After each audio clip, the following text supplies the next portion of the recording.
Tape www.suividécole-au-sénégal.com. À école au Sénégal, c'est facile, tu n'as qu'à te connecter. Tape école au Sénégal, les leçons sont beaucoup plus détaillées. Le chiffre d'affaires couvre 16,33% de nos charges fixes. Et on va calculer notre dernier élément, ce dernier élément qui est tout simplement le levier opérationnel. On a vu trois formules du levier opérationnel. La première, c'était la variation du résultat sur le résultat divisé par la variation du chiffre d'affaires par rapport au chiffre d'affaires. Avons-nous ici un nouveau chiffre d'affaires?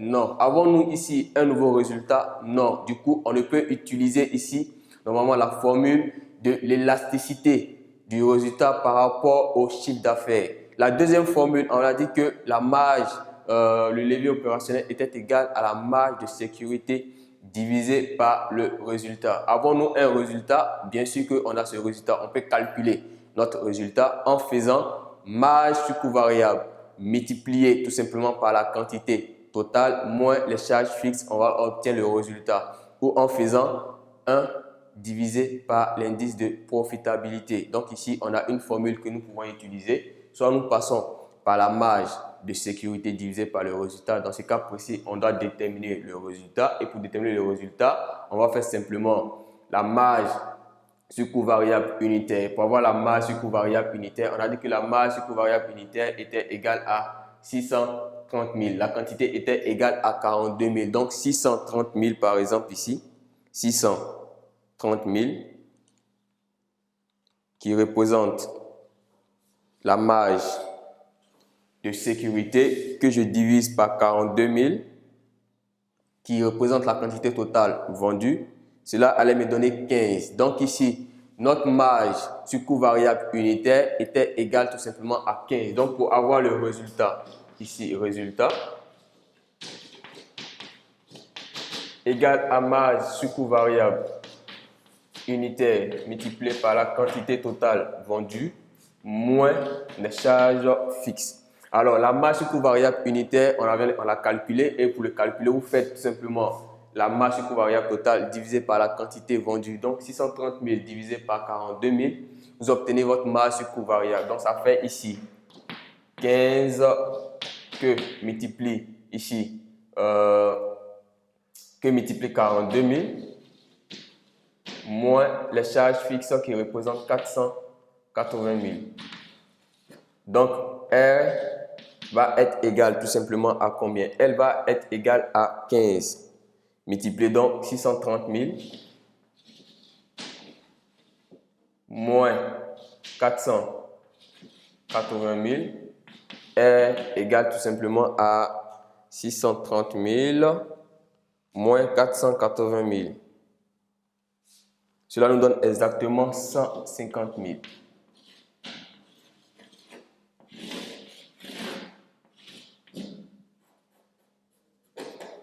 Donc, résultat égal à 150 000. De ce résultat, on peut tirer directement, tout simplement, la formule, au fait, ici, de notre levier opérationnel. Et la formule du levier opérationnel, on a dit que le LO était égal à la marge sur coût variable que divise le résultat. On a la marge sur coût variable, on a le résultat, on peut calculer le LO. Donc, LO, levier opérationnel, ça va être égal à 630 000 que divise 150 000 le résultat. Donc, LO égale à 630 000 divisé par 150 000. Cela nous donne exactement 4,2. On peut le calculer avec l'autre formule sur 1 sur indice de profitabilité. Donc, lorsque nous faisons 1 divisé par l'indice de profitabilité qui est de 21,43%, donc 1 divisé par 0,2143%, cela nous donne exactement la même valeur de 4,2%, mais approximativement une valeur légère. Pourquoi? Parce que ici, ce n'est pas une valeur ronde. Donc, du coup, vous allez obtenir un montant plus élevé que celui-ci. Donc, le mieux, c'est d'utiliser la formule de la marge sur coût variable divisée par le résultat. Donc, vous obtenez les 4,2%. Donc, ce qui traduit que lorsque votre chiffre d'affaires va augmenter, par exemple, de 10%, donc si CA augmente de 10%, votre résultat va être égal à quoi? À LO, votre variation du résultat serait égale tout simplement à 0,1 multiplié par 4,2. Donc, variation de ce résultat, ça va être 0,1 multiplié par 4,2. Ce qui va donner ici 0,42. Donc, votre résultat va varier de 0,42. Donc, votre nouveau résultat sera de 42% par rapport à votre chiffre d'affaires. Donc, si on fait 0,4 multiplié par tout simplement, votre résultat va lui augmenter aussi de 0,42. Donc, ici, lorsque votre résultat augmente de 10%, votre variation de ce résultat sera de 0,42% tout simplement, ou bien de 42% de votre chiffre d'affaires. Donc, 42% de votre chiffre d'affaires va constituer votre variation. Donc, si vous avez cette variation, vous mettez cette variation plus l'ancien résultat, cela va vous donner exactement votre nouveau résultat. Donc, on va calculer si on fait 0,42% multiplié tout simplement par notre chiffre d'affaires qui est de 2 940 000. Cela nous donne exactement 1